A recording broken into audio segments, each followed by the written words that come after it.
এই কিছুদিন আগে বিকি কৌশল ইন্টারভিউতে বলছে, যে বইটা করেছিল ছাপা বইটা, ওই ইন্টারভিউতে বলছে যে আমি যা রোল পাই 1000% দিই, কারণ 100% দিয়ে কিচ্ছু হবে না, কারণ এখন সবাই 100% দিচ্ছে। মার্কেট যা যেই জায়গায় চলে গেছে, এত নৃশংস হয়ে গেছে, মানুষের কাছে রাস্তা নেই, এখন সবাই 100% দিচ্ছে। 100% দিও না, 1000% দাও, বেস্ট দাও, নিংড়া দাও, এর থেকে বেশ যেন কেউ করতে না পারে, এতটা ডুবে যাও এর থেকে বেশ যেন কেউ করতে না পারে।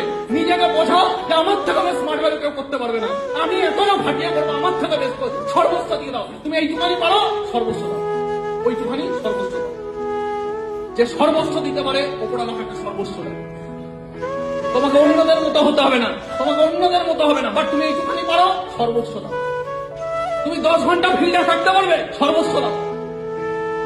তুমি আবল তাবল যা হয় ইনভাইটিং করতে পারবে, দিয়ে দাও সারা সর্বস্ব। তুমি কাঁদতে কাঁদতেও স্মার্ট ভ্যালু করতে পারবে, দিয়ে দাও সর্বস্ব। পাগলের মতো স্মার্ট ভ্যালু ভাবতে পারবে, দিয়ে দাও সর্বস্ব। বড় স্বপ্ন দেখতে পারবে, দিয়ে দাও সর্বস্ব। বাকিরা দেখবে সব হেঁটে গেছে, তোমার কোনো কম্পিটিশন নেই, তুমি টপে থাকবে।